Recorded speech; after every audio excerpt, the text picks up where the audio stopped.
Midnight Taxi. I have been a taxi driver in Seoul City for over 5 years.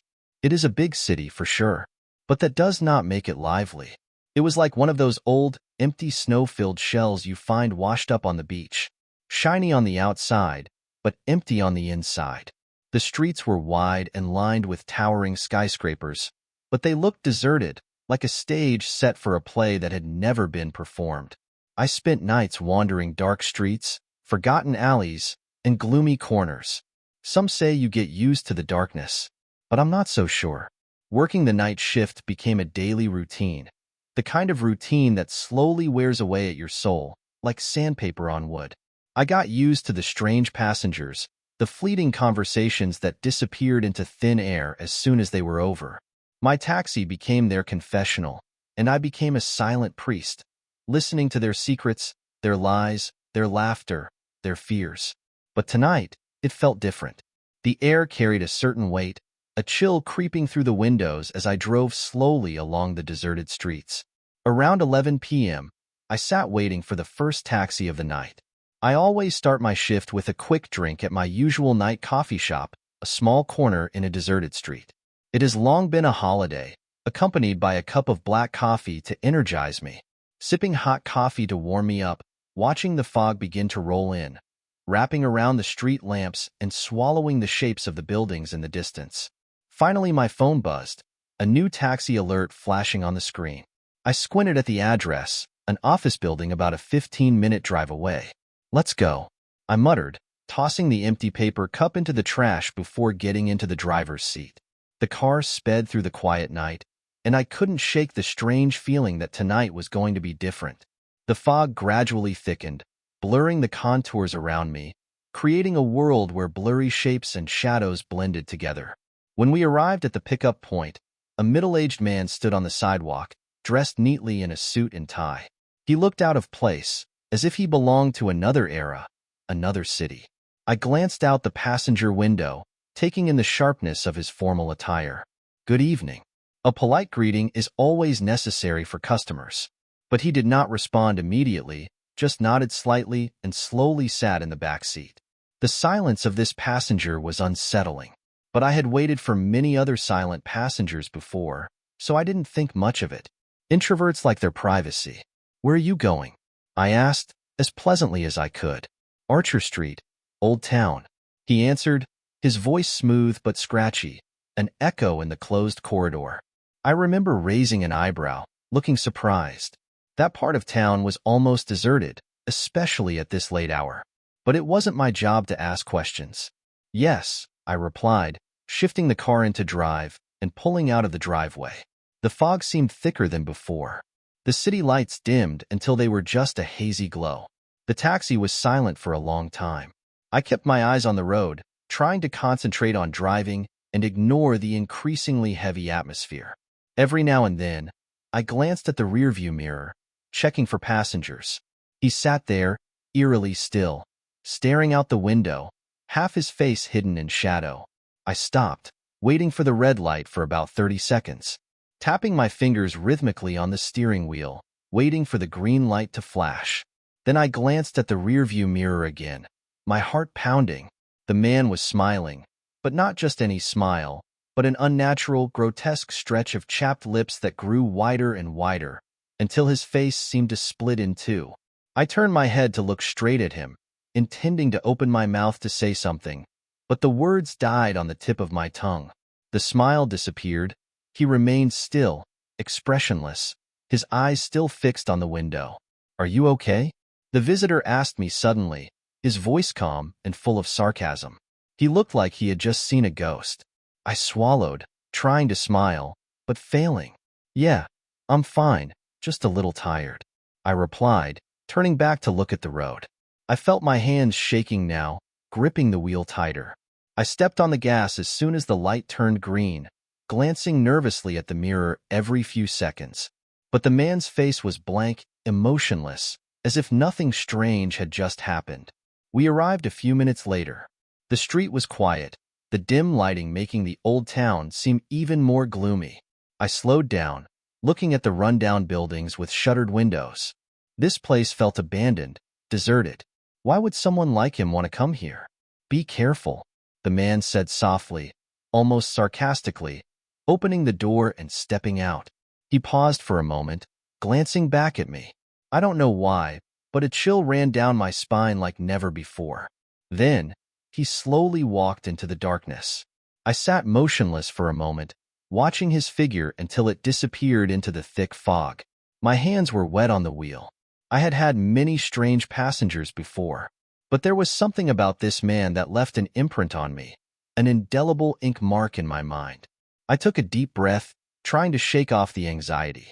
Just a passenger, I muttered to myself, and started the car. Just as I was about to leave, my phone rang again, indicating another pickup request. I glanced at the screen. It was quite close. I hesitated for a moment, my intuition telling me to leave this neighborhood immediately. But work is work, and there aren't many drivers around, especially this late at night. I accept the request and start driving to the pickup location. The fog thickens even more, swirling around the car like a living thing, tentacles shedding their skin, wrapping around the lampposts. I quickly spotted a figure standing under the dim streetlights as I approached. Visibility was limited in the fog, forcing me to squint to see clearly. Gently pressing the brakes, the car slowed down and stopped beside me. But something was wrong. I couldn't make out their faces or any of their features. It was like the darkness around them had swallowed up the details. The figure stood there for a moment before turning and walking into the alley. It didn't seem to see the taxi at all. What was that? I muttered, keeping an eye on the figure.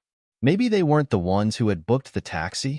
I glanced around, looking for any sign of other passengers. But the street was deserted, no one else in sight except the figure from earlier. I checked my phone. The app showed I was in the right place, but no one approached. I waited a few more minutes, glancing anxiously at the alley where the figure had disappeared. Still nothing. A strange feeling gnawed at my stomach, telling me to leave. Forget it, I muttered to myself, pulling away from the roadside. The lights were now completely covered in thick fog, and my heart was pounding harder than before. But then, a little movement caught my attention. There, at the end of the street, there was a figure, silent, motionless, staring at my car. I rolled down the window, called out, "Did you call a taxi?" There was no response. The figure slowly turned and walked away, just like last time. This strange situation must have scared me. I stepped on the gas pedal, not wanting to stay and see if the figure would appear again. Glancing in the rearview mirror as he passed the intersection, he didn't expect to see the figure again. But then, there it was, or someone else who looked like it, looming over the curb. The pose was similar, still standing as the car passed. This time I didn't stop. I just wanted to leave the old quarter as quickly as possible. Back to the familiar streets of the city. A few minutes later, the crowded street welcomed me. Many people passing by made me feel much more secure. The fog was thinning, the streetlights casting a warmer glow. I stopped by a small coffee shop, needing something to calm me down. The warmth of the coffee seeping into my palms helped me feel a little more grounded. I took a sip, leaned back against the car, trying to make sense of what had just happened. It must have been the fog teasing me. Combined with the darkness of the night, it had turned me into a coward before I knew it. I finished the rest of my coffee, tossing the cup into a nearby trash can. I needed another ride, something to distract me from these uncomfortable encounters. I got back in the car, checked my phone, and accepted the next request. This time it was close. Maybe a regular passenger would help ease my nerves. I drove through the slightly brighter streets, heading for the new pickup location. The atmosphere was different, but the uneasiness still clung to me like thick bones. I kept glancing at the rearview mirror, partly to ensure traffic safety, partly to see if there were any more shadows, but of course there were none. The pickup point was just a few blocks away, a small intersection where the road entered the tunnel. I arrived, stopped at the side of the road, and looked around for signs of passengers. After a while, a man emerged from the darkness of the tunnel. He walked calmly toward the taxi, his figure becoming clearer under the streetlights. My muscles tensed as he approached, but I immediately breathed a sigh of relief. He looked ordinary enough, maybe in his 30s, wearing an old jacket and a backpack over his shoulder. He opened the back door, got in, and nodded in greeting. I need to go to the old house on the outskirts of the city. He spoke in a low, monotonous voice. An old house, my instincts rose. Suburbs, I repeated, glancing back over my shoulder. Are you sure you want to go there? It's pretty deserted at this hour. Yes, he replied, his eyes fixed on me in the rearview mirror. There was an intensity in his gaze that made me shiver. I was sure that was where I needed to be. I nodded, trying to suppress the unease rising in my throat. Okay, I mumbled back, shifting the gear. The taxi took off, leaving the crowded street behind. The road stretched out before me, winding through the night. The street lights were getting sparser, giving way to the shadows cast by the many old trees that lined the roadside. The city slowly disappeared in the rearview mirror, a deep sense of isolation gradually settling in. I kept my eyes on the road, refusing to look back at the passenger, who remained eerily silent. Minutes passed, silence heavy in the car. I reached for the radio, hoping to fill the silence with some noise. Static crackled through the speakers, a harsh reminder of how far we were from civilization. I turned it off and almost immediately regretted my decision. The silence quickly returned, now even heavier, pressing in from all sides. Out of the corner of my eye, I caught a faint light coming from my passenger's side. He crawled past the rearview mirror, the dim glow of his phone screen reflecting on his face. However, he didn't look at it. His eyes were fixed straight ahead, his face blank, almost expressionless. An involuntary shiver ran through me. So, what brings you out here so late? I asked, trying to break the silence. My voice sounded strained, even to myself. He didn't answer right away. Instead, he tilted his head slightly, his movements slow and deliberate. Work, he finally answered, his voice deadpan. I nodded, turning my attention back to the road. A few more minutes passed in uncomfortable silence. Then, as we approached a narrow, tree-lined alleyway that led deeper into the suburbs, the house slowly became exposed to the wind. It emerged from the darkness, an old, abandoned structure with a sagging roof and several broken windows. But the strangest thing was the light on the porch. It kept flickering, creating long, distorted shadows on the ground. I knew this area well. The power had been cut off here for years. The sight made me lose control of myself. The car slowed and stopped in front of the house. My passenger stared at it, unblinking. Here, he exclaimed softly, finally breaking his own silence. He stepped out of the car, but before closing the door, he turned back to look at me. Wait here. It sounded like an order, the tone excluding any argument. I wouldn't be long. I wanted to refuse, to drive away and leave him to whatever madness this place possessed. But something in his eyes held me back. I nodded reluctantly, and he turned and walked toward the house, disappearing into the shadows of the porch. A strange feeling suddenly washed over me. It was as if the darkness surrounding the house was a living thing, rolling against the car, suffocating me with every breath. I reflexively reached for the radio, but was calm enough to stop myself. Because no amount of static will ever dull the feeling. Time passes so slowly, each minute feels like a millennium. My heart beats harder with each passing second. The black light on the porch flickered steadily. I glanced toward the house, hoping to see my passenger's return. Instead, the sight made me shiver and break out in a cold sweat. A dim orange light was shining through the second-floor window. There was another figure right behind the window. I was pretty sure it was my passenger. He stood still, looking down at the car, his face hidden in shadow. How had he gotten there so fast? And why was he looking at me? Enough. I braced myself, leaned out the window and shouted, "Hey, hurry up." The voice echoed in the quiet night, but there was no response. The red figure just stood there staring, not moving at all. Part of me screamed to leave. But, first of all, my kindness would not allow me to leave him in such a desolate place. Second, if he calls the company to complain, there's a good chance I'll have my pay docked. Or worse, I might even lose my job. I sighed, taking the flashlight from the drawer to light it up. Made the worst decision of my life. Checked the house. Tried to convince myself everything would be okay. I stepped out of the car, the door creaking in the angry silence. The porch hummed uncomfortably under my weight. The front door was still ajar, revealing a dark, musty hallway inside. I swallowed, my mouth dry, and opened the door with a trembling hand. "Hello," my voice echoed into the silence, fading into the dark hallways of the house. I hesitated for a moment, every instinct screaming for me to run, louder than ever.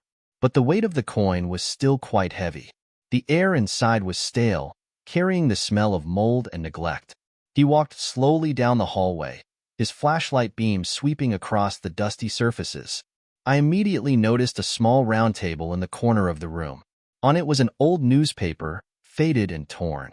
I went closer and shined my flashlight on the front page of the newspaper. My heart almost stopped. The face of the passenger was printed on the newspaper, surrounded by the headline, "Local man found dead in abandoned house." I took an involuntary step back, my mind racing with panic. What the hell? How could this be happening? I had just driven this guy here. He was clearly alive, or so I thought. A shiver ran down my spine. Every hair on my arms stood on end. I glanced quickly around the dark room, half wanting and half not wanting to see him. There was no one around, just darkness pressing in from all sides.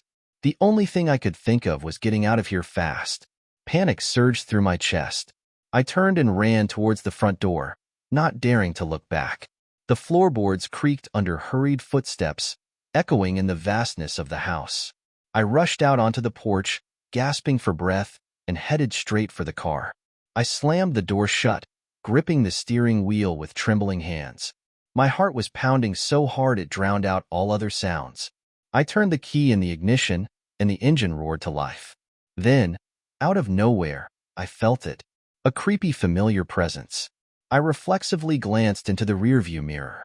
The passenger was sitting in the back seat, looking tired and worn, his eyes sunken. His skin was extremely pale, almost ashen, and his clothes were ragged. I wanted to gag, looking at the form he had become in horror. He just sat there, staring straight ahead. Then slowly, chapped lips parted, whispering in a deep, hollow voice, "Take me for yourself. Take me home." I closed my eyes, my body frozen with fear. But before I could react, the horrifying figure began to dissolve. The body dissolved into a thick, billowing, swirling cloud of black smoke. The smoke filled the small space of the car, enveloping me in a suffocating embrace.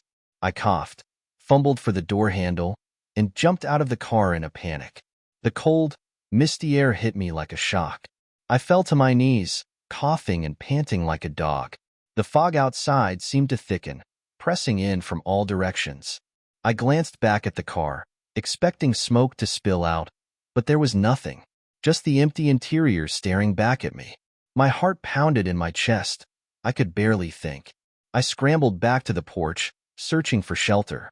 I fell down the steps, my body shaking uncontrollably from the encounter. After I had steadied my breathing, another newspaper lying on the wooden steps caught my attention. My stomach clenched as I reached out to pick it up. Once again, the cover made my heart leap into my throat.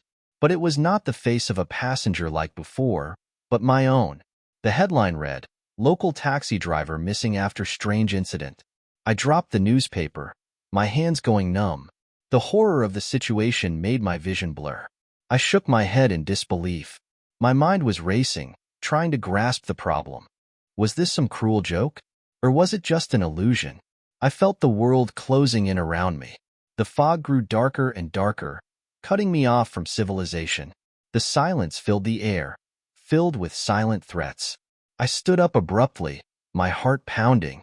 I turned and ran down the stairs, my legs heavy as a drum. I kept my eyes on the car, but part of me hesitated. The thought of an unknown face in the back seat, staring at me, made me feel even more creepy. But running here would be a sure death, so I decided to use the car anyway. I felt the air move, the cold, blowing across the back of my neck. Slowly turning around, my pulse racing, not expecting to see him again. But there was nothing, only the dark, scolding shape of the house appearing in the mist. I unconsciously looked back at the newspaper, the image of my face slowly looking back in the half-light. A feeling of inevitability came over me that no matter what I did, I wouldn't be able to escape this. I turned around and headed straight for the taxi, no longer caring about the consequences. The only thought in my head was to put as much distance between me and this nightmare as possible. Quickly jumped into the drive, slammed the door shut, not bothering to fasten the seatbelt. The key was shaking in my hand, fumbling with the starter, turning it with a sharp click. The engine started up with a clatter. I stepped hard on the accelerator. The wheels screeched forward. Gravel flying, I shot down the dirt road, eyes glued to the misty path ahead. I could barely see through the curtain of bone. It was so thick, like a living thing trying to swallow me. The house disappeared behind, fading into the swirling bone. I didn't even dare look in the rearview mirror. The memories of what I had witnessed there still burned in my mind. I just wanted to get back to the city, to the safety of the familiar streets and lights. The road stretched out. Each second felt like a century. I focused on keeping a steady grip on the wheel, even replaying the events of the night in fragmented images. The strange man with the unnatural smile, the Ford drip, the passengers who shouldn't exist. None of it made sense, but I couldn't let my thoughts linger too long, or I would fall into panic again. Minutes passed like hours, the fog slowly clearing. I was nearing the city's landmark. The sight of the dim streetlights gave me a glimmer of hope. I wasn't free yet, but at least I was moving away from that house, away from that darkness. I loosened my grip on the wheel, and the city finally came into focus. The glow of neon signs and streetlights felt intimate, even though the city was eerily quiet. I backed into a deserted gas station parking lot, leaned back in my seat, and took a deep breath to calm myself. Done, I muttered, wiping the sweat from my forehead. My heart was still racing, but at least I was out of that damn place. I closed my eyes, trying to erase the image of the rotten face in the back seat. It was over. I was back in the city, surrounded by the faint lights and sounds of civilization. But even then, the cold sweat on my skin refused to dry. Taking another deep breath, I opened my eyes and looked into the rearview mirror. The back seat was empty. I breathed a sigh of relief, my heart rate finally steadying. I reached for my phone, checked the time, and decided to call it a day. As soon as I unlocked the screen, a new notification popped up, a pickup request. The location made my stomach clench. It was the remote house I had just fled from. I sat staring at the phone screen. The address was flashing ominously. Without thinking, I turned off the phone and tossed it on the chair next to me. That was it. I turned the key, started the engine, and tipped the scale. I didn't do it again. I drove back to the company to finish the paperwork to quit. I will never be a taxi driver again. There are rides that are not worth the money you get.